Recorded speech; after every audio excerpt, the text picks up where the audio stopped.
What's poppin', players? Welcome back to another video game book club, your 2-penny game club, your monthly review show in which me, Tavin Bothel, and my two gaming buds say hello to the people, Connor Elliott. Hello. And Phil Shoemaker.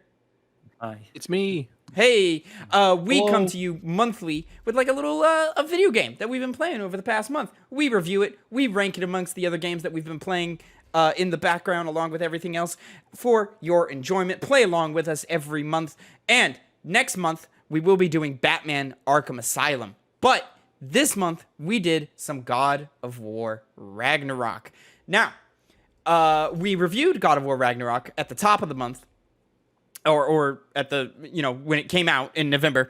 And I was the only one who had beaten it at the time. So I sort of, took the lead on that one. There's a nice TikTok short up on the channel right now. You can go see the full review up on youtube.com/2pennygames right now. But, gentlemen, you have both beaten God of War Ragnarok. So I thought at the top it'd be a nice little note to give you guys an opportunity to give your full thoughts and review, spoiler-free, in like a little 60-second format for a YouTube short later for me. So, Connor, go ahead and start. What are your spoiler-free reviews and thoughts of God of War Ragnarok? Well, of course, the best aspect of this entire game was the narrative. It was crafted just as well as the last one was, with a greater cast of characters, which, of course, with that level of writing, just adds more to the story overall, the entire narrative. The relationship with Kratos and Atreus was able to develop further past the point it had in the last game. Overall, it's just a perfect build-up of the God of War 2018. Even the combat, though it retains the same spirit, has diversified in shield use, in weapon skills, and particularly the inclusion of other ways to fight the battles as opposed to just using the axe. And spoiler alert for 2018, the Blades of Chaos that you get, which is not really a spoiler at this point. The gameplay was fun, and the graphics and the performance of the game was amazing. Really took advantage of the PS5 and led to one of the best gaming experiences of 2022. Perfect. Phil. Isn't that funny that like God of War 2018, that is a spoiler that the Blades of Chaos are in them? Like, yeah, it's right? a God of War game. It's a God of War game, but it was a spoiler. I remember when we were doing the hype series for it, I was telling you, I was like, don't watch any God of War Ragnarok trailers because the blades were in them. Phil, your review. Cat's out of the bag. Yeah, so I'm sure I sound like a broken record. The front runner in this entire game is the narrative, the writing, characters, their interactions.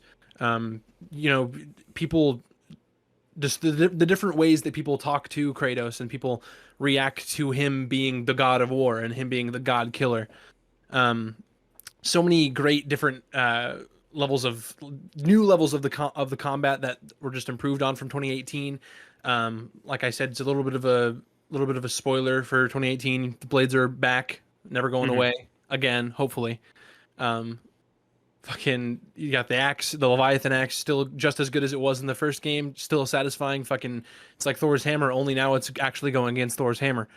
As was in the trailer, you got all this fucking great interactions between Kratos and Atreus, father and son, not just other ancillary side characters, just great stuff all around. I don't know, Santa Monica, just goddamn, can they make a video game about a father and son? Holy shit. Absolutely. Did you have more? I'm sorry, I didn't mean to cut you off. No. That's actually a good. Okay, there we go. Keeping Fantastic. it light. Great job, gentlemen. Now, I had a couple.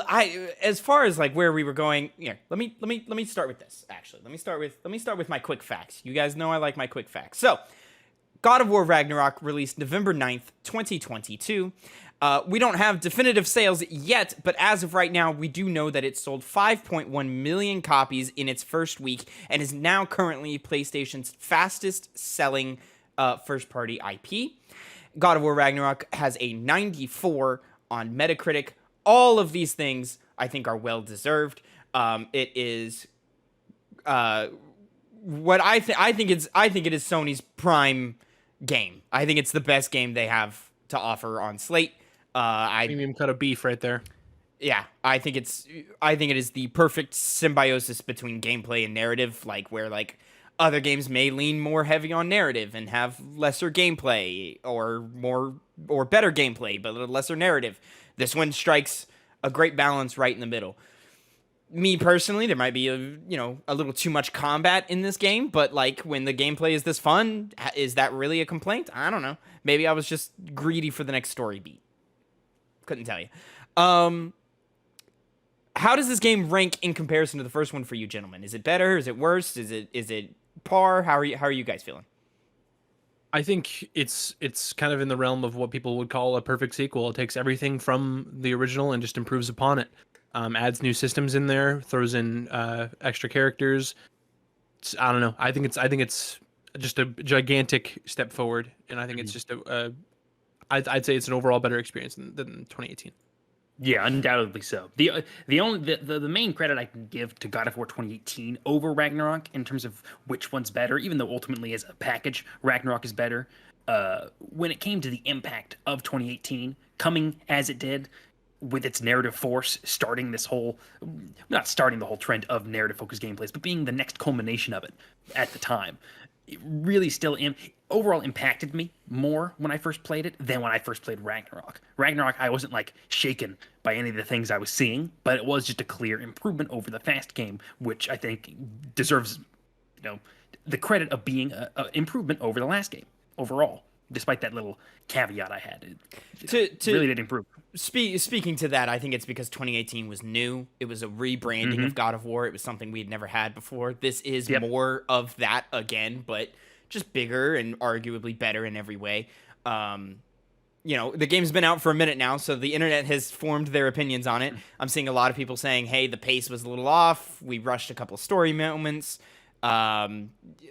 It doesn't seem like people like the Ironwood segment with Angrboda so much when you're playing as Atreus, which I agree, that's a little long in the tooth. Probably could have been quite a bit shorter. For me, that's like the only slog.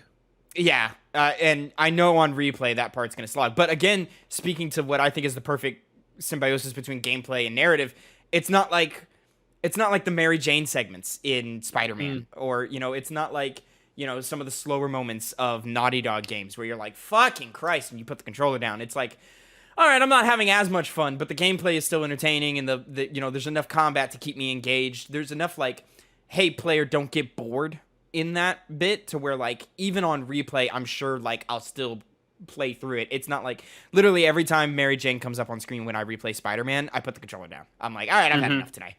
Sometimes when I load the game back up, for example, I did it like a few weeks ago, I loaded it up and it was the beginning of a Miles Morales segment, and I was like, ugh, all right, let me do this real quick.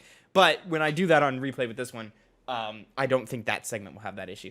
But yeah, no, I agree with Phil and with most of what Connor's saying. I think it's a perfect sequel. I think it's head and shoulders better than the last game, especially in its narrative and its performances. The scale is just so much bigger. Nice clipping there. The scale is so much bigger. You guys can't see the gameplay, but I've got B-roll rolling. And yeah, I love this game from front to back. Where and I'm excited to replay it. Where like 2018, I don't know if I'll ever like be like, oh yeah, let me go replay that again. Maybe just to get the full scope of the full story again. But that story, granted, it's a more personal, more intimate story between Kratos and Atreus. But just for whatever reason, it just doesn't resonate with me nearly as much as this one does. And yeah, I don't even know where else to go with it, other than it's just more great stuff from the last game. I guess just to cap off gameplay, let's get the big one out of the way in gameplay terms. How great is that drop near spear, boys? Drop near spear is fucking phenomenal. Oh man, do I fucking love that. It's my personal favorite of the three. I fucking love it.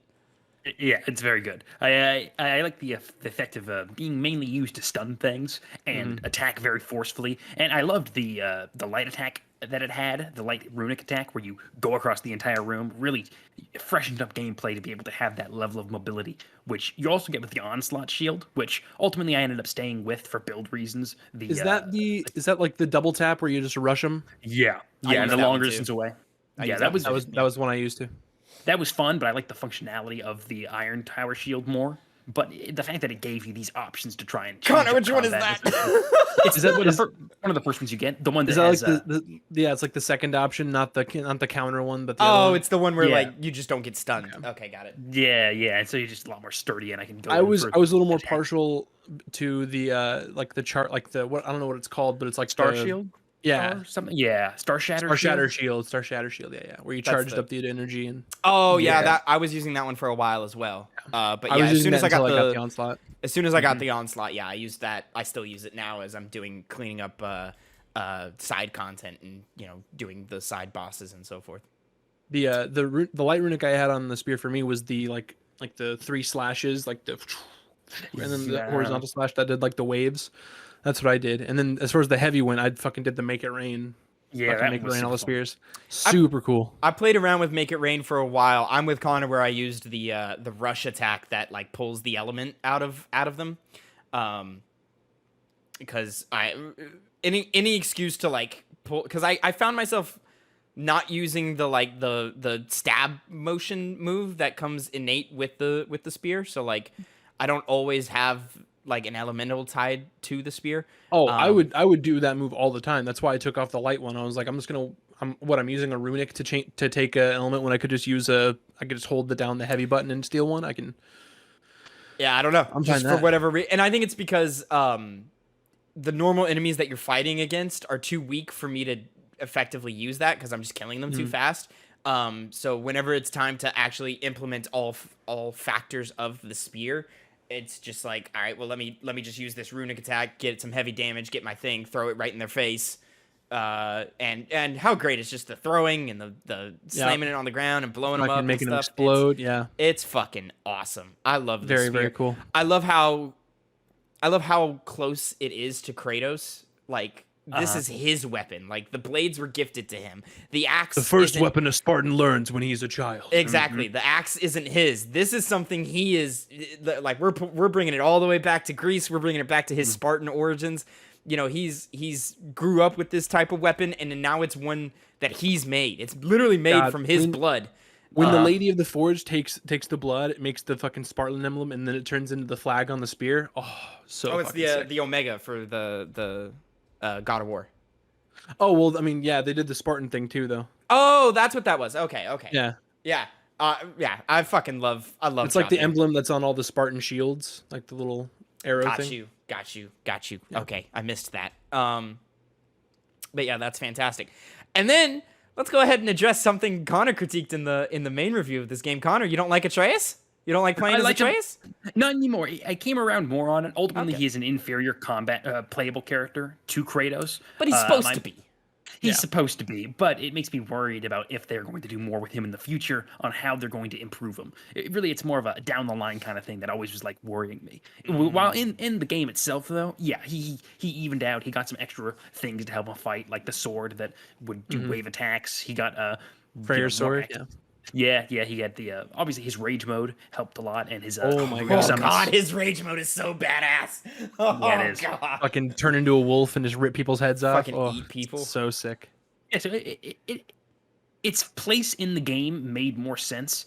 I was worried it was going to go in a bad direction after I'd initially started playing as Atreus back in a review. How many weeks ago was it? It's like 3 weeks ago. Yeah. Yeah, 3 weeks ago. So in that time frame, I have come to like it more. But it's really just a worry thing at this point. Yeah, in the game, it functions well.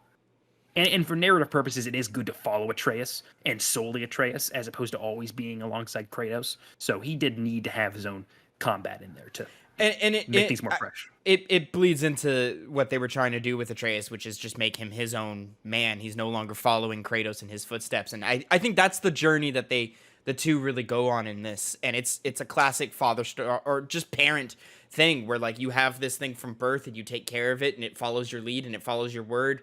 But eventually it starts deviating and wanting to take their own path and become their own person. It's that classic, like, little bird leaving the nest, like, trying to function without one another. And my heart broke in a good way. It was so heart. It was a heart fulfilling moment of Ragnarok at that end at Ragnarok, and Atreus is freaking out and he goes, okay, hold on, close your heart to it. He's using those lessons, and Kratos goes, no, I was wrong. That works for me. It's not going to work for you. Don't do that. I don't want that for you, because that led me down. That's not what his mother wanted. Yeah, that's not what your mom wants, and to be honest, that's not what I want for you, because that led me down a dark path, and it's just not you. Like, you are your own person, and you need to... The thing that's great about you is that you do care. I don't care, but you do, and that's what's great about you. So please open your heart to all these things. It gives him more strength, yeah. And it also strengthens Kratos as a character, as someone who has improved, but ultimately isn't this radically different person. He ultimately, even though his purposes are good now, he doesn't do any of the bad stuff he used to. He still has that mentality of, being more of a nihilist, not seeing the point in helping people as much as Atreus does, even though sometimes he does want to help people, like reuniting the dead father with his son. That was something that he cared about personally. It was one of the side quests. I don't know if you guys did that one. Yeah, he's in Svartalheim, Yeah. So it added on to the character of still being himself, but also improving, as we see with the storyline with Thor's family, which is the next thing I wanted to get to.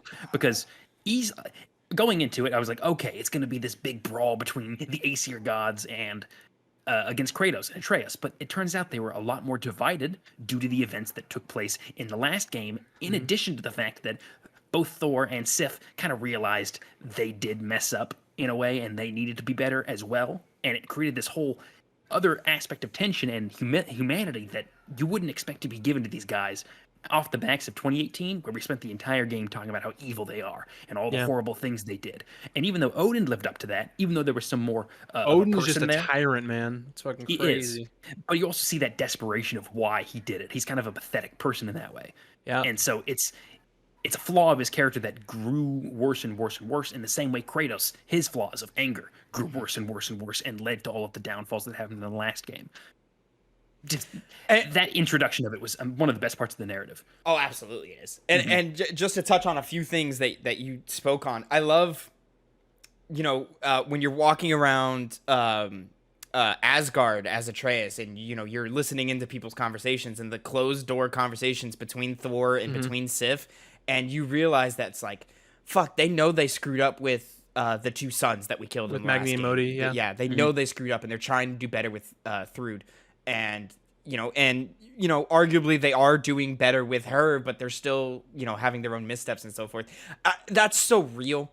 That's so like, it's just such a real they're all thing just to do. people. Yeah. Like we came into this game thinking that they're all just going to be this terrible fucking piece of shit people, like most of the gods you took out in the original trilogy of God of War. But they're actual people. They're actual characters. They have actual problems. And it's just so like believable and well written and well performed across the board, that it's just like, fuck, man, this is some heavy stuff, and if you're not paying attention, you're not going to pick up on it.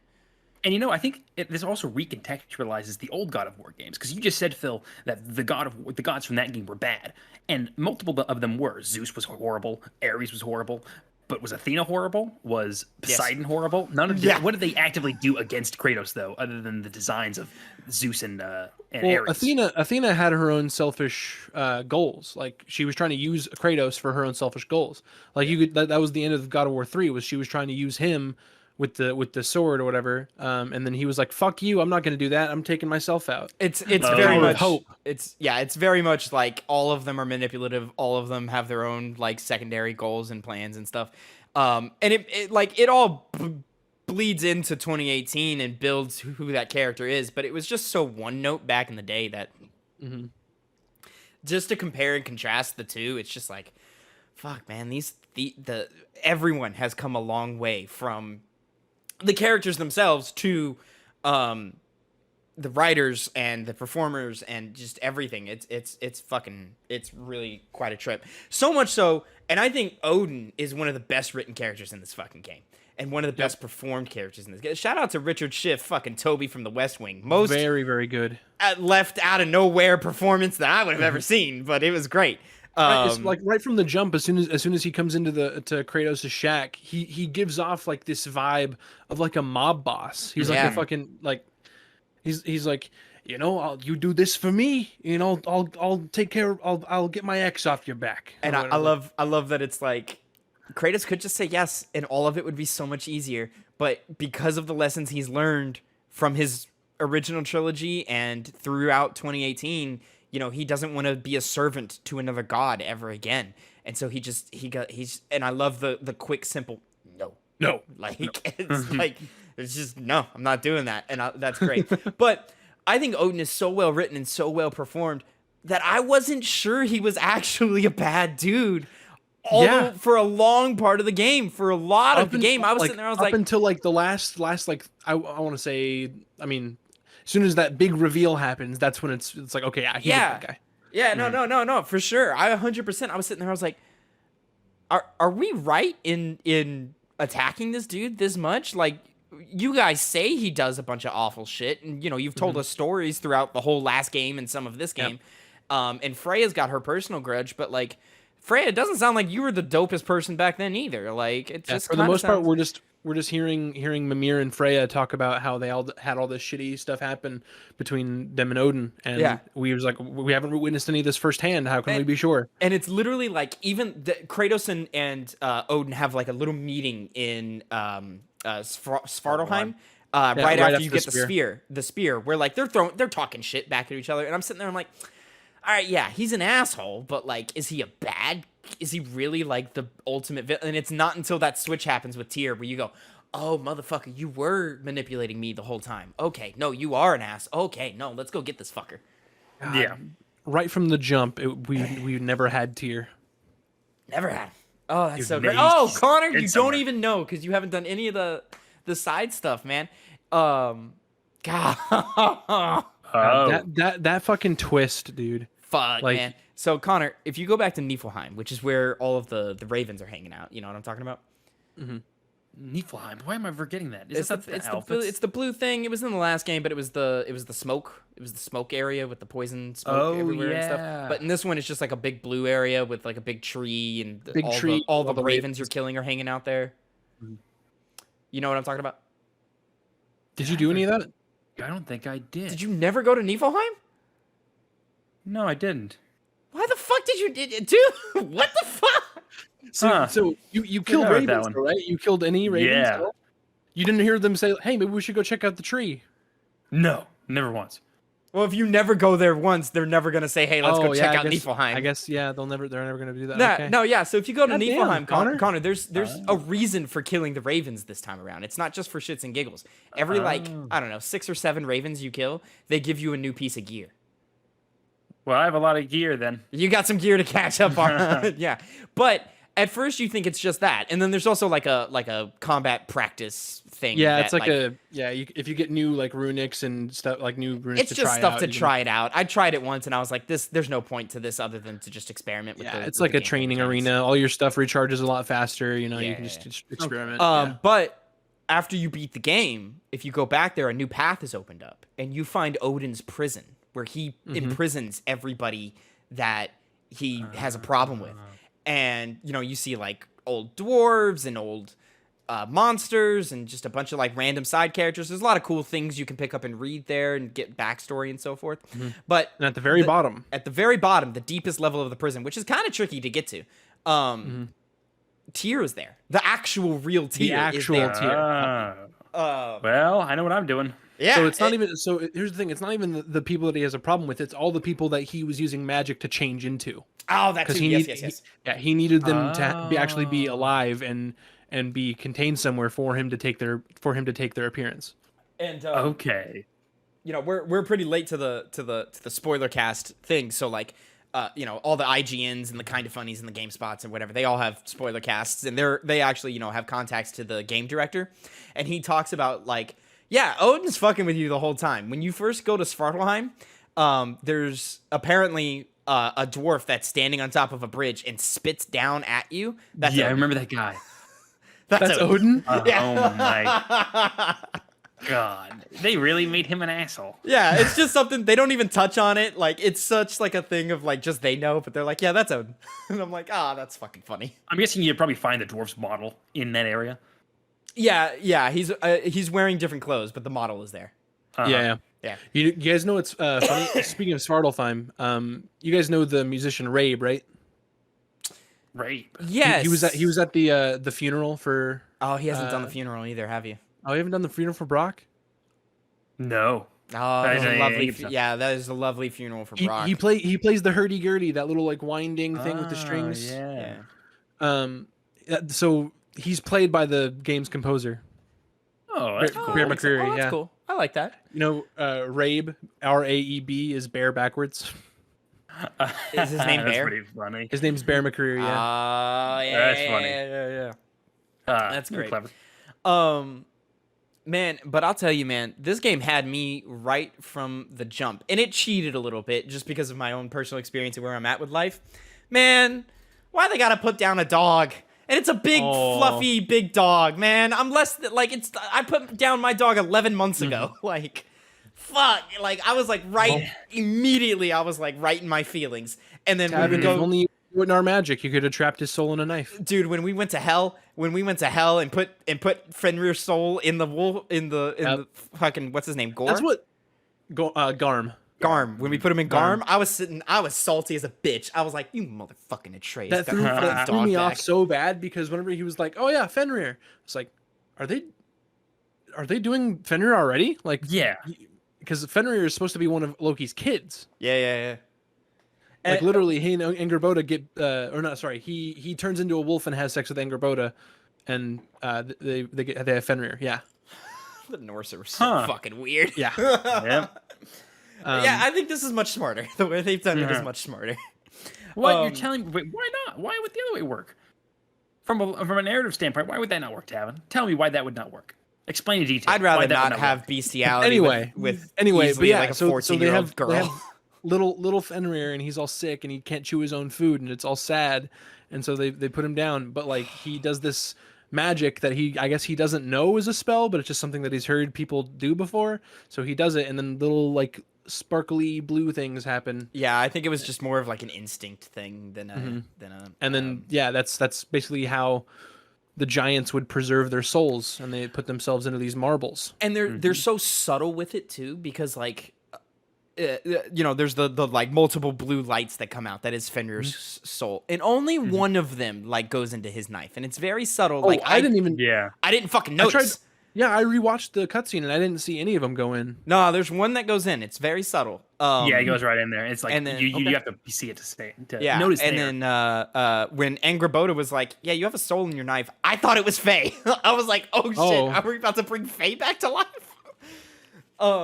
And then That it was my wasn't like first thought, too. it wasn't until like Garm came into the picture where I was like, "Oh, it's Fenrir. Okay, I see what Yeah. we're doing. Yeah, see where I we're was going like, with this." okay, that's cool that's how they get big Fenrir into Yeah. the plot for the story for Ragnarok. Because I also love Connor. Me and Phil had a separate conversation. I don't think either of us had beaten the game at that point, but both like we had both gotten to the point to where like we'd gone to Angrboda, we'd put the soul in the snake, and then we left. And then like Angrboda shows up when you're in Muspelheim. Muspelheim, And- yeah. Yeah, and she mentions, "Hey, the snake is getting Getting really bigger." big." That's when I clicked and I went, "Oh, that's Jormungandr. Oh, we just Yeah, birthed and then- the world serpent." And then Yeah. me and Phil were texting later, and he was like, "Yeah, this is cool and stuff." And I was like, "Hey, did you get the bit with, like the hint at the snake?" And he went, "Oh, fuck, that's the snake." Oh my god, that's fucking Jormungandr. Oh fuck. Full circle. So cool. Could have Yeah, used more yeah. Jormungandr in this game. Could have used Me more too. world I would have liked that. I would like to see him more. There's really only like what 2 times. Like you go see him as Atreus, and then he shows up at Ragnarok and gets sent back in time. Yeah, it was so neat, and it's just like a little background thing. Like you know, you Yep. could almost like if you're just not paying attention, you'll miss it, and you'll be like, "Oh shit." Yep, you see him and Thor fighting, and all of a sudden Jormungandr's gone. Yeah. There was an aspect I was going to bring up. Yes, I really was a big fan. Big spoiler here. If for some reason you're still trying to avoid it, If you're still watching. I really liked the subversion they did with Kratos and Odin's death, or rather, the implication that Kratos was going to die, but instead it was Odin, because it really did throughout the entire game. It kept making me wonder: okay, is it actually going to go the way that it was prophesized? And it seemed like it was. But obviously, the whole point of prophecies is you never really can always know what exactly the details are. Despite how much insight you may have into it, that's kind of a theme of how prophecies have always worked in mythology. So to have that come in was not only an interesting call to those things, but also just a great narrative choice to really surprise you because Really you were powerful expecting shot, it to too. death. It was very much so, because it knew that if you'd been paying attention, this is the same thing from the image. This is what it actually meant. Because Odin was just like, I will never stop. And then Trace says, why'd you have to say that? Yep. And he fucking takes his soul out, puts it in a marble. God, it's good. God, it's And then you good. got fucking Sindri coming over, fucking. That's Dude, how it Sindri, ends. Sindri, man, I felt for Sindri in this fucking game, man. I was like, man, you poor man. Like, you're gonna be a. And what sucks is he's gonna be a problem. He's gonna be a problem. They're saying he's gonna be the one of the antagonists in the next game. For whatever in whatever direction that game goes, whether it's a Kratos game or an Atreus game or what, but or both. You know, Sindri's gonna pop up and be a problem in some form at some point. You know, to that end, I'm pretty confident it's going to be both, since there seems to be diverging story points that are going here. You know, yeah, they events that could, took and place Santa in that. Monica has said that they're working on another game. It could be an Atreus spin-off game, or we're using Atreus as our main character and stuff. I'm not personally done with Kratos, especially with What if that nugget they left at the end where like he becomes a god that people actually revere and people love and people pray to. Oh my god, And that hit just me that so hint, hard. that hint that his skin is no longer gray with ash, and that he's golden and redeemed himself. I need to see that happen now. I didn't even think, dude. And I love that even Kratos goes, yeah, that's a path that I didn't even think was open to me. Like he can be forgiven, like for his sins. Totally never even a thought in my mind. I was always like he's gonna die. He's gonna be dead at the end of this game. Yeah. And he doesn't. And I'm so glad they went this route instead. They even have that thing, and it's in the promotional material, like the trailers for the game, where Odin's like, "Do you have any idea what it's like to be loved? What it's like to be worshipped?" It's like, no, No, he doesn't. But he will. He will be, because he's found this new path. And I even love what do they call the main quest in the game? The path. The path. I love that's the word they use at the end where he goes, "This is a path that I thought was lost to me," or whatever he says. You know, he specifically uses the word path. And Jesus Christ, what great moments for Christopher Judge to explore, where like he sees that panel and breaks and falls apart and just has this great moment. He doesn't cry because he doesn't have tears for it, and he cried a little earlier in the game. But just that moment of like his entire life changed at that moment, and then he put it away, and then he reeled it back in, and I'm like, fuck. That's who he is. That's who Kratos is. There was the moment before that when they're still on the other side of the thing. I don't even know what it's called. The panel prophecy thing, and yeah, that thing on the other side where Atreus is still there, and he's telling him that it's okay to go, and he goes, "No, Loki will go. Atreus remains." Oh, my heart. it was so great. And then the moment in hell where they sit down and have a talk to like a heart to heart, and they're like, And hey, you see man, Kratos like, smile. and then you hear Connor, you don't know this, but if you go back to Jotunheim, to the Ironwood where Angrboda is hanging out, you can meet her and have a conversation with her. And they're talking about Atreus, of course, because what else do they have in common? And she has some line where she goes, "Yeah, he's good. He's a good soul. He just needs more discipline." And Kratos goes, "I like you."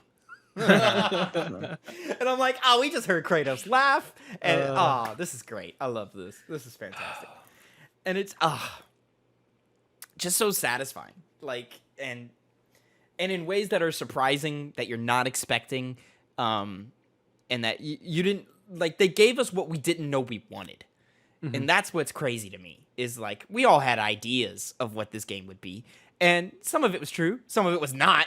And by the end of it, you just sit there and you go, all right, they know this better than I do. They know what they're doing, you know? How about that bit? I don't know.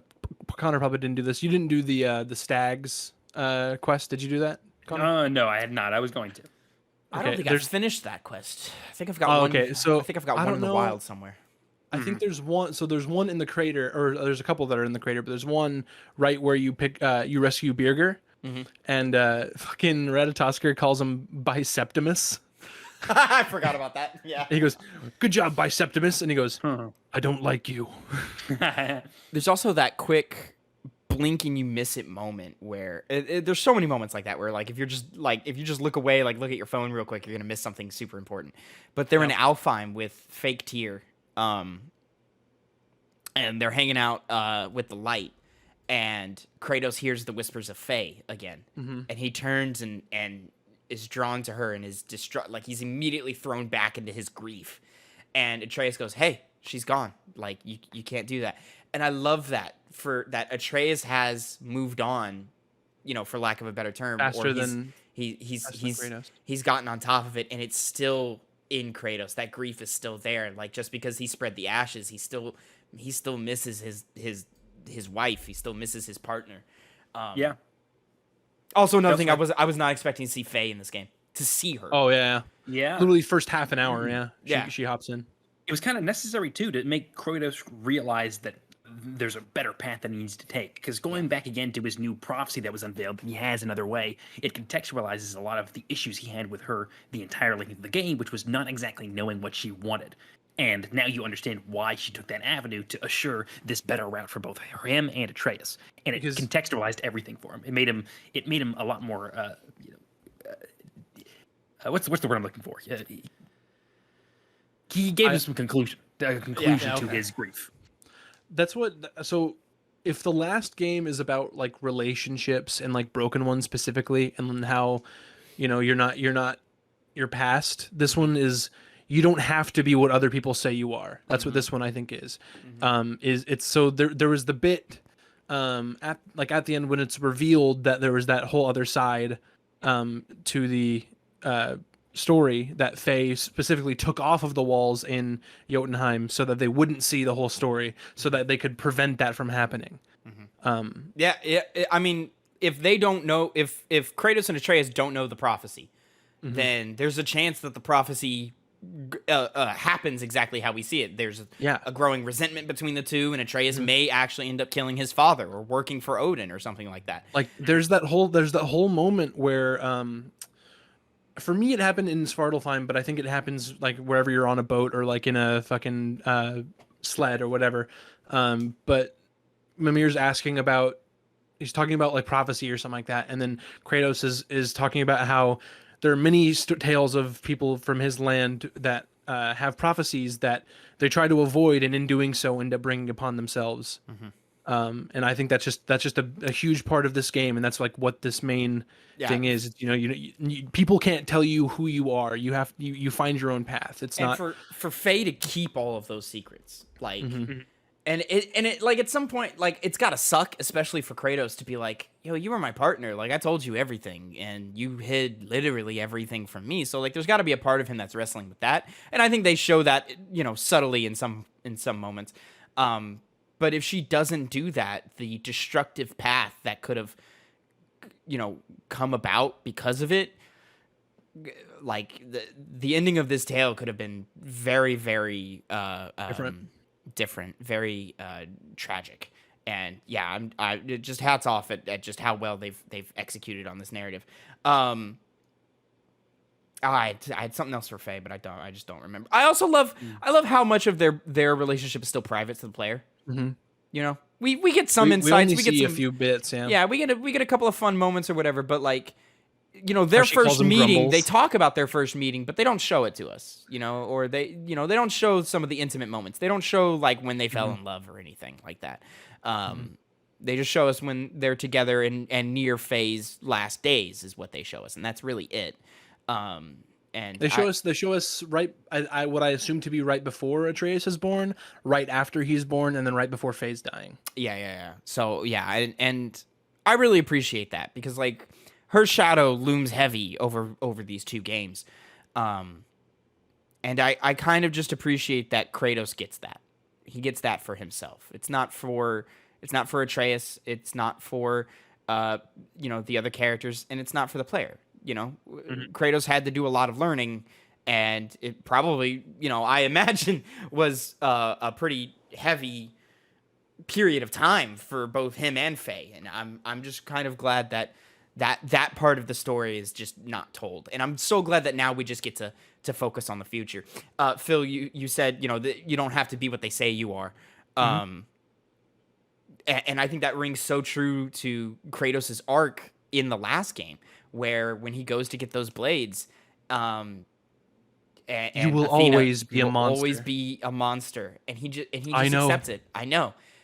and then at the end of this game for prophecies and so forth to say, hey, but there is a future where you're not a monster, where you are everything that, you know, all these other people see in you. I need the end of the story.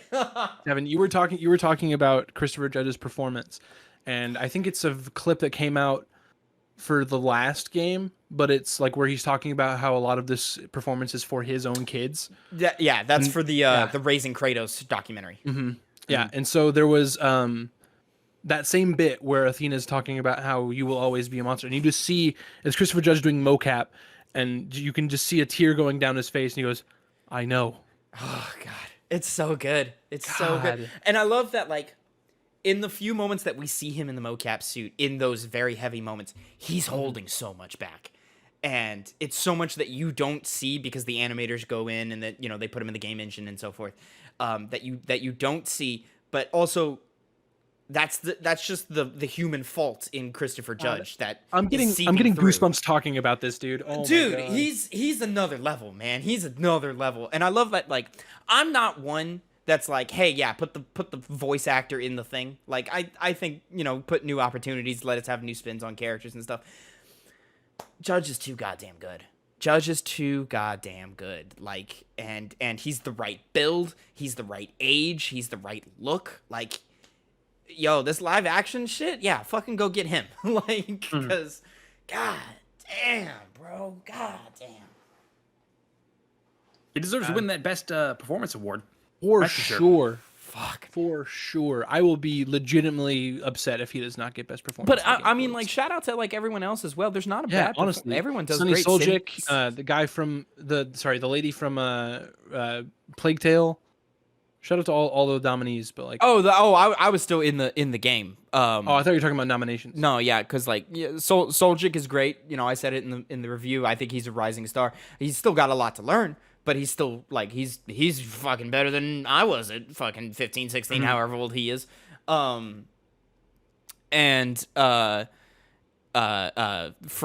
Freya does so great, and I wasn't in love with Freya's arc in this game, but her performance was so good that I was like, all right, yeah, I forgive any like missteps.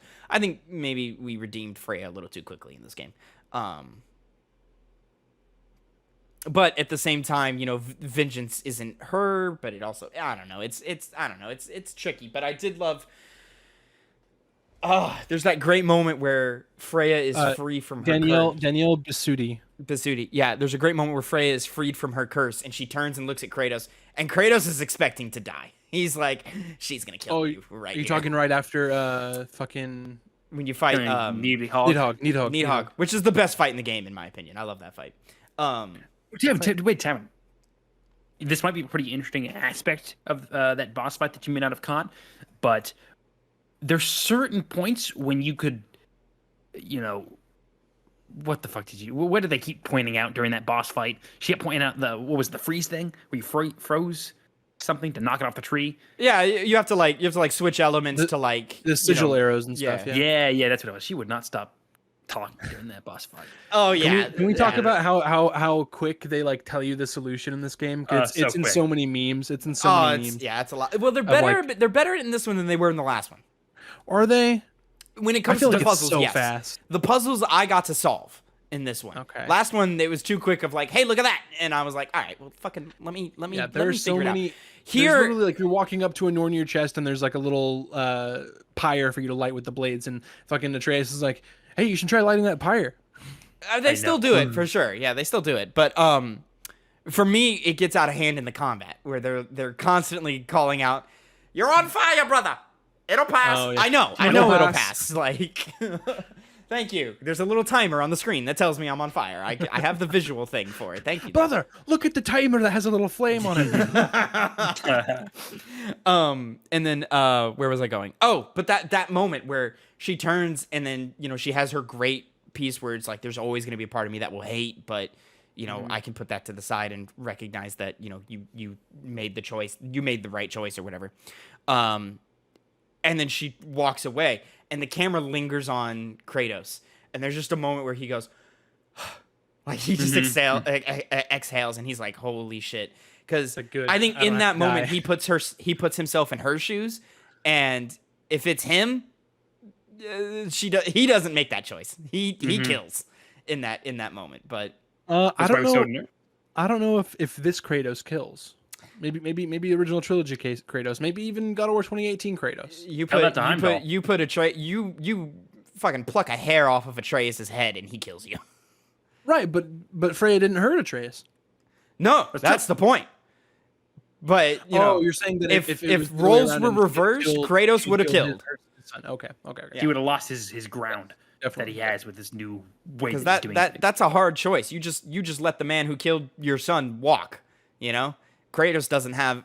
I think Kratos knows he doesn't have that restraint. Dude, fucking Connor, you said tell that to Heimdall. Fucking, there's that moment where he tries to give him mercy, and he goes, "Oh, I'm definitely gonna gut the kid now." Yeah. Hey, I mean that.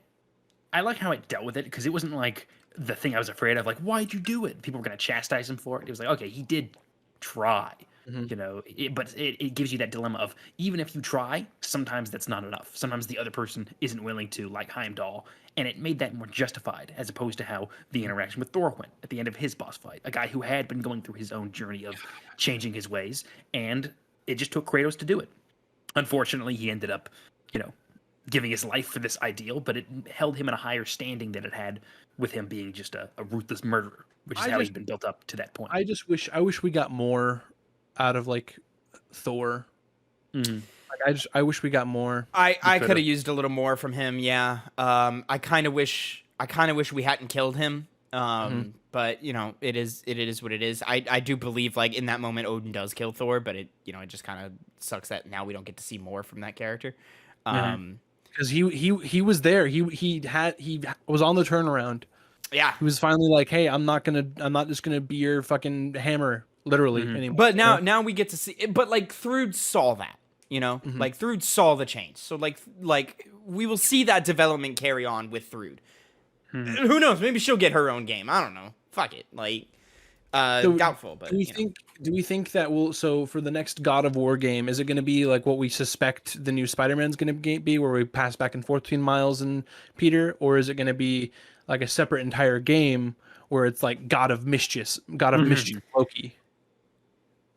I think they are going to go with switching it in between the games. It feels like having those separated would be hard for Santa Monica, especially with how long it takes between games. I don't know. I think we live for a while with these characters separated for a while. Like I don't think we see these two again for a while, or together again for a while. So we might just get Loki the game or something, or. See, I'm sorry. That's kind of what I'm saying. Like they will be separated the game because they both have diverged on their paths. But as far as diversity of gameplay goes, and with carrying on the spirit of this game, Ragnarok, it would make sense for them to switch back between them at a greater extent than they did with this game. No, I'm saying we get two separate games. Yeah, I know what you. Oh, okay. So you are going like we get a Loki game, we get a Kratos game. Yeah, we could.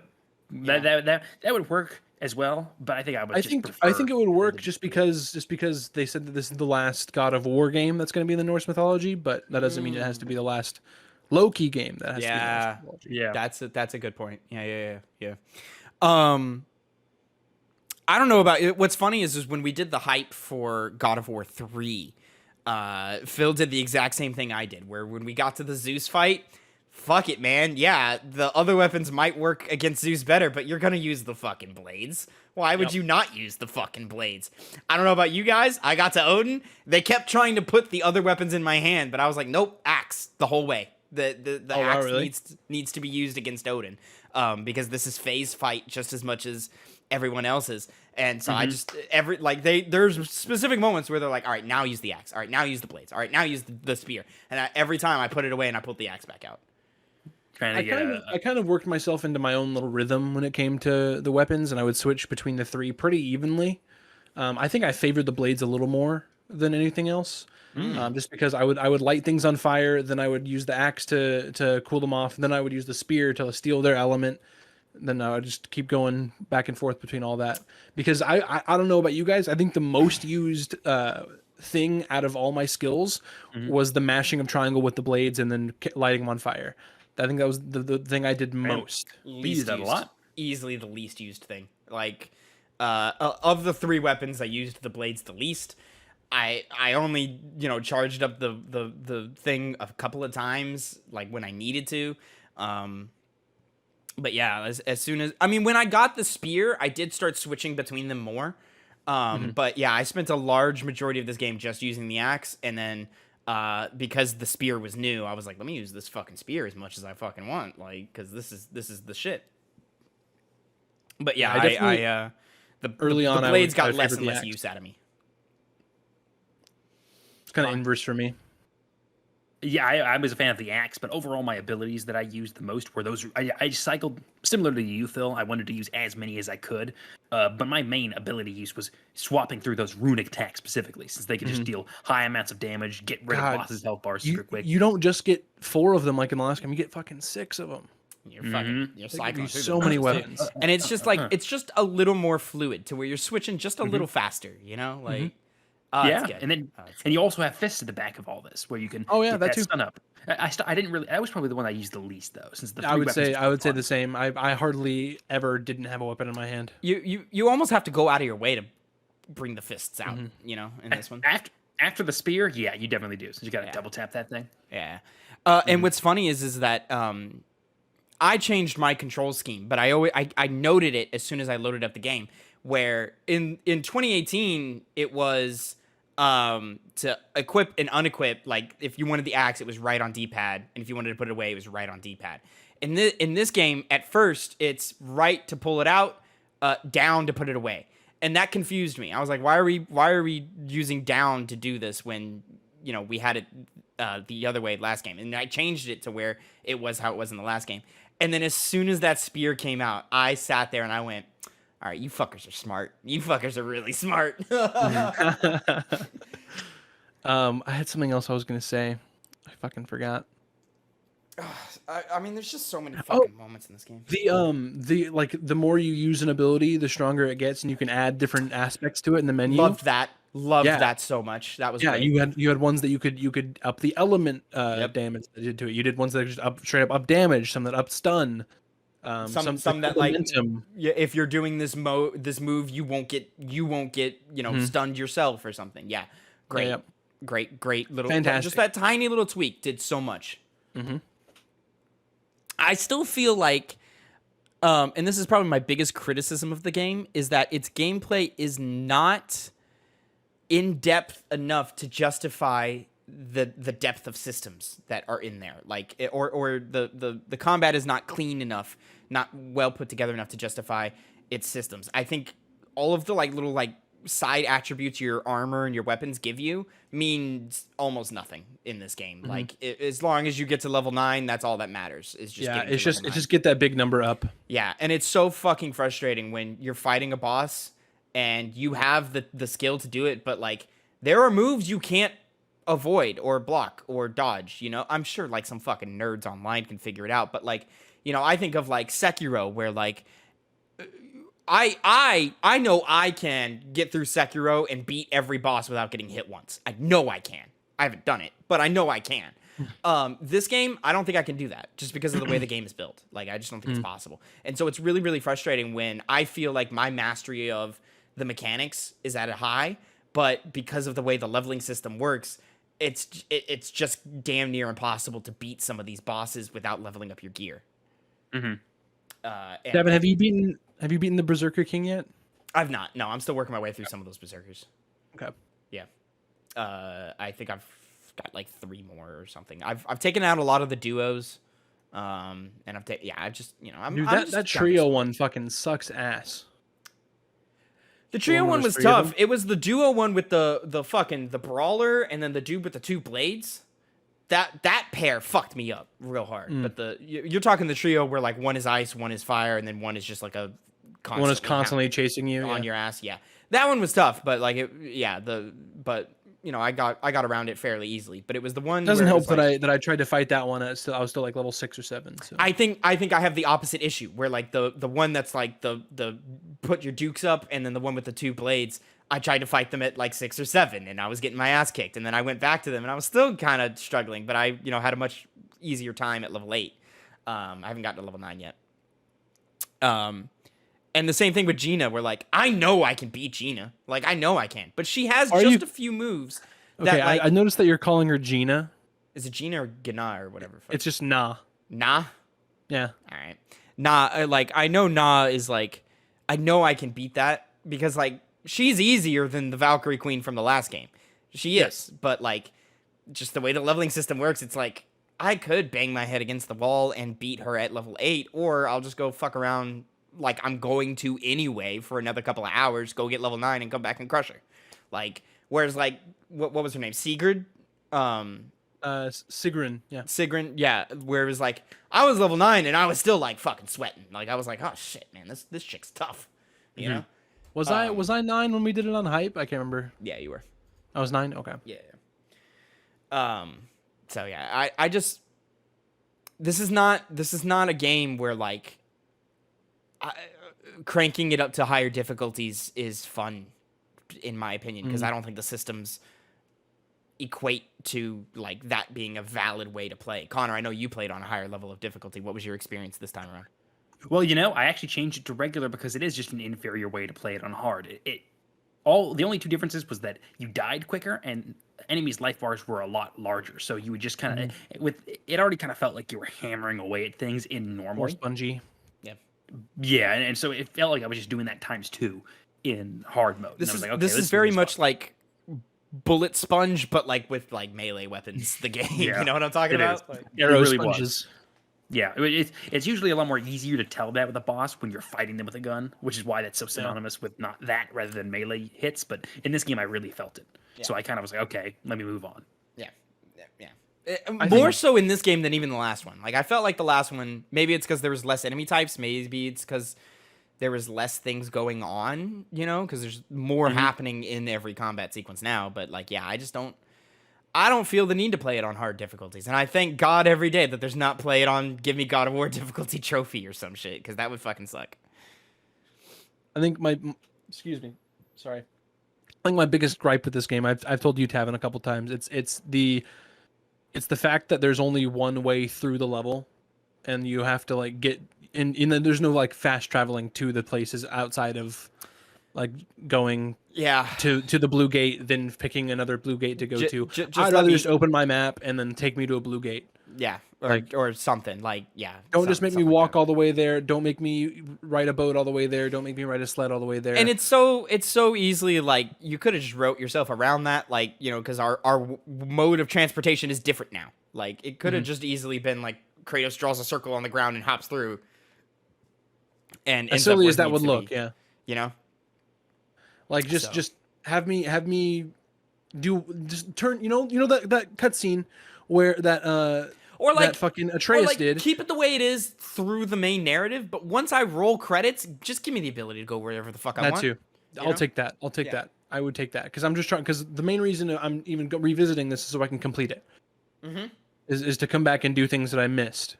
In my first playthrough. And what's crazy is like, and I feel this way with 2018 as well. But like, I'm assuming New Game Plus is coming, like it came with 2018, because New Game Plus wasn't around at launch for 2018. It came later. Seems like every Sony first-party game is that way, except for Naughty Dog games. But New Game Plus doesn't matter in Naughty Dog games. And it's just like, just fucking let me have I want to replay this game for the narrative, because I want to experience that journey again. I don't really give a shit about any of that side stuff. Like, I'm going to beat the Berserker King once. I'm going to beat Na once, and then I'm never going to worry about that ever again. Just watch the cutscenes again, Tavin. No. No. That's not what I want to do. So yeah, but yeah, I fucking love this game. It does have the thing of like, dude, we didn't need combat here. Like the Angrboda section, you could cut that down by half maybe, and take the cave all section. You don't need that. All the combat out of that section, and it probably would have resonated just as well, if not even stronger.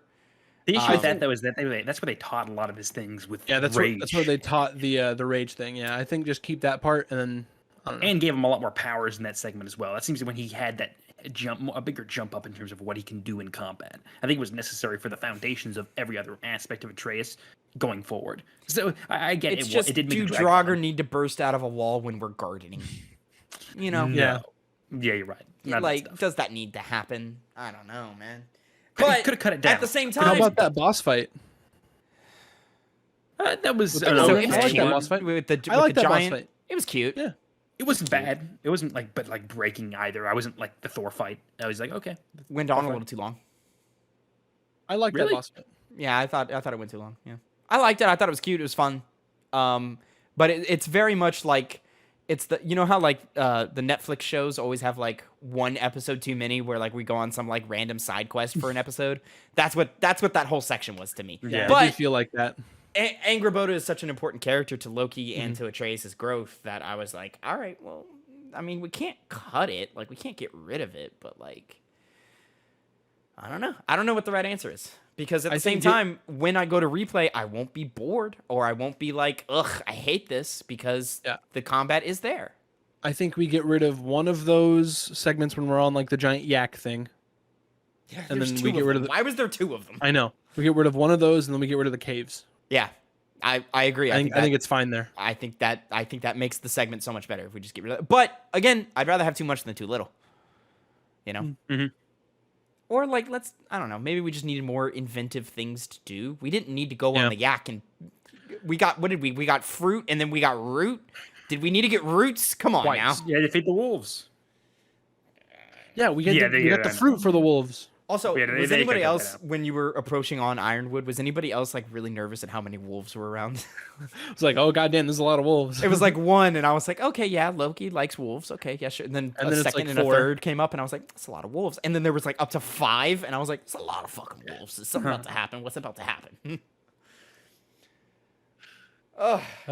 Anything else we're missing, gentlemen? Anything else we need to talk about or mention or anything? Because I think we had a good balance of gameplay talk and story talk here. It was a good time. I think there is one thing that needs to be discussed, and I think we all know what it is. Oh. Where does this place? Oh, on the list. Connor? This is why they pay you the big bucks. You pay me? Where's the money come from? Oh, sorry. I changed your PayPal information to my PayPal information, so I've been getting shit. it. Phil got you real good. Oh, All right, so Phil, ladies you and gentlemen, bitter. because this is a 2-penny game club episode, we do have to rank and review all of the games we play. And so the current hold on, let me switch some things around to fix my lighting because I don't have enough lighting because light bulbs went out in my fan. So here we go. Let me get myself a little more lighting here. There we go. The current list goes. Can we real quick? Can we just talk about how I just got Mike Wazowski'd on this list? It will eventually. There will be a second column, and me and Connor will have it too, or maybe even a third column if we get that deep into it. But who knows? The list as it stands: number 5, Resident Evil 4; number 4, Portal; number 3, Chrono Trigger; number 2, Dishonored; number 1, The Last of Us. Phil, have you beaten The Last of Us Part 1 yet? Nope. Oh, you should probably do that. Yeah. Connor, I'm most interested to see where this lands for you. But I have Platinum Ragnarok, so You have That's Platinum not- Ragnarok. That's not the same thing. That's not the same thing as beating Last of Us. Yeah, you gotta go. Same You gotta thing. go beat The Last of Us, buddy. Connor, where would you like to start the bidding here for God of War Ragnarok? Now it's a position of number 2 or 1. As where as it should be, I don't know. Because you see, I think the straight. I'm gonna have to give it to God of War Ragnarok mainly because of gameplay. You know, I think the strong relationship between Joel and Ellie in The Last of Us is better than the plot points that and the character moments that are done in God of War Ragnarok. Not to, step on those at all, but God of War Ragnarok has so many moving elements to its narrative that puts it above it on a narrative scale, and in addition to just being a better gameplay experience than The Last of Us Part 1 is. I think makes it take the number one spot as far as the ranking goes in my eyes. Though the impact of Last of Us shouldn't be denied because it did start the trend of this. You don't get this game without Last of Us, yeah. Exactly. But I think I'm going to, especially in the sake of gameplay, cast that by the wayside and make God of War Ragnarok the number one pick for my vote. Yeah, I'm right there with you. I think it's number one. It's actually not as hard of a fight for me. I think this game is better than the first Last of Us game. It's when part 2 gets involved that I have to hem and haw and think about it and let Ragnarok sit for a little while longer because I've sat with Last of Us Part 2 for a long time. But yeah, I think this game's got more going on in every facet in terms of gameplay, in terms of narrative, in terms of character work. Like, I think the relationship between Kratos and Atreus has surpassed Joel and Ellie in that first game. With this one, if we were talking about 2018, I'd probably give the edge to The Last of Us. But in terms of Ragnarok, I think Ragnarok is better than 18, and I think Ragnarok surpasses The Last of Us Part 1 here. So yeah, for me, it's a number one. Phil, I think I'm gonna shock you guys here. Big surprise here. Oh yeah, yeah. Ragnarok's number one. Oh shit! No way. What? Fucking got him. Got him. This is a surprising turn of events. That's surprising turn. I'm full of surprises. So there we go, ladies and gentlemen. We've got ourselves a new number one. That is God of War Ragnarok. Number 2, The Last of Us. Number 3, Dishonored. Number 4, Chrono Trigger. Number 5, Portal. Number 6, Resident Evil 4. Thank you so much for watching and listening. We will be back next month. Let me find the exact date. In memoriam for one Kevin Conroy, who passed away last month. We have nixed Doom, and instead on January 2nd, we will be reviewing Batman: Arkham Asylum. I guess it'll be released that day, but we'll probably record it. It'll be yeah. So we will be reviewing that. So along the month of December, play along with us, Batman: Arkham Asylum. I'll be playing through the and I imagine Phil will too. We'll be playing the Return to Arkham collection version of the game on PlayStation or whatever. Connor, I don't know where you're playing it. It's wherever you want. PC. So yeah, we're gonna be doing that, and then in January we're gonna be putting out some new rules, some new ways of progressing going forward and so forth. It kind of bugs me a little bit that Resident Evil 4 and God of War Ragnarok are on this list before their predecessors are. So that probably won't happen again. And then eventually we'll just go back and fix it through progress. But yeah, ladies and gentlemen, that is a conversation for next month. We have until the 2nd of January to finish Batman: Arkham Asylum. That's gonna be really easy for me because it's what Phil remind me. It's like 10 hours maybe. Like a 10-hour game, yeah. Yeah, it's really not that long at all. I think even Arkham City, in comparison to today's standards, like Arkham City, still not isn't that big as it used to be, thought of at least. But anyways, that's to be discussed at a later date. Until next time, everyone have a great time, gentlemen. Go ahead, say goodbye to the people for me. Bye. See ya.